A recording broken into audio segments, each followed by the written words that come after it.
program integrity is utmost importance.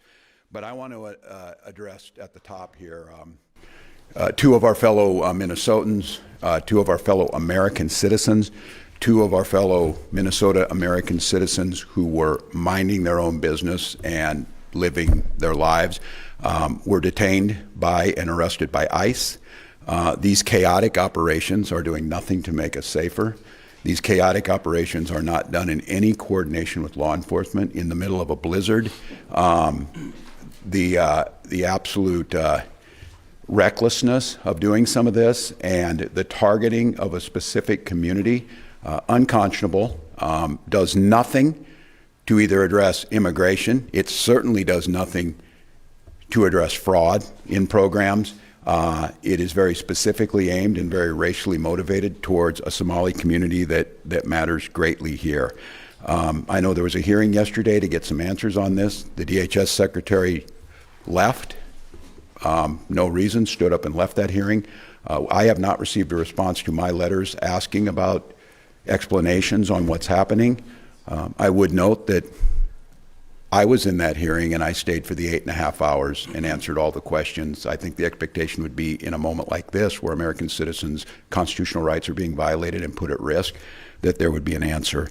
And also in the midst of this, I think it's really important. I'd like to acknowledge just the basic decency, not a surprise to everybody in here has been, but Senator Jim Abler's willingness to stand up and note that it should be the simplest thing in the world when the President of the United States calls an entire group of people garbage and our state garbage and hellhole, to just disavow that. You can still be very conservative.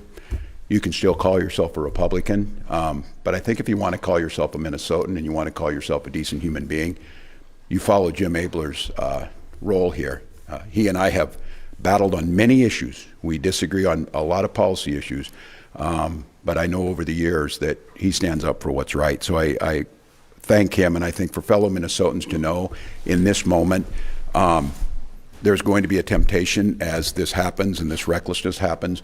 I would caution people, express your First Amendment rights, but it's clear the president wants a spectacle. It's clear they want to arrest more people.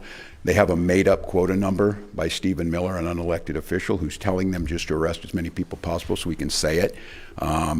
They're not targeted on violent criminals. They're not targeted, obviously. They took American citizens. They deported a U.S. combat veteran who served this nation in uniform and deported him to South Korea, a country he has not been in since he was 8 years old. So I want to address it at the top of the hour. But back to here in this state and accepting responsibility and fixing problems, Minnesota is a great place to live. We rank at the very top of most states in quality of life. Affordability, we were recently named the 8th safest state in terms of crime. We were rated 2nd most retirement-friendly state, which is simply amazing since Florida was 1, and we are still 2nd on a day like today. And job opportunities. We understand the strength and prosperity of this state depends on the ability of every single Minnesotan to thrive. We are a state that chooses not to let people go hungry or homeless or uneducated.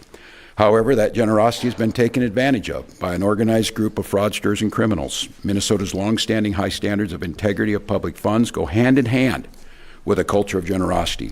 You can't have one without the other.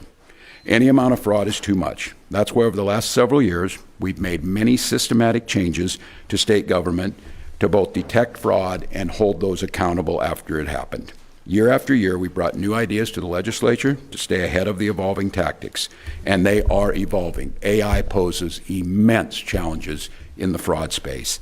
We've sought top-to-bottom change in state government to create stronger oversight. We leveraged outside experts, we modernized technology, and hold criminals accountable. And we're building on that work today. I'm announcing today that Tim O'Malley will be the Director of Program Integrity. Tim can tell you a little bit about himself, but I think many of you in this room are familiar with him. He was a superintendent of BCA under Governor Paulini. He served the Archdiocese, the Catholic Archdiocese, on making sure that the integrity in their programs was maintained. And more recently, I asked him to fill in as the chief judge on the administrative hearing courts, which he did admirably. And I will note, made a culture change there that was the responses from the folks who work over there simply amazing. Tim, the former judge, former superintendent, as I said, will work across state government to strengthen fraud protection and protect taxpayer dollars. And I want to be clear. He's coming in here, as all these experts will say, and I do it with all my agencies,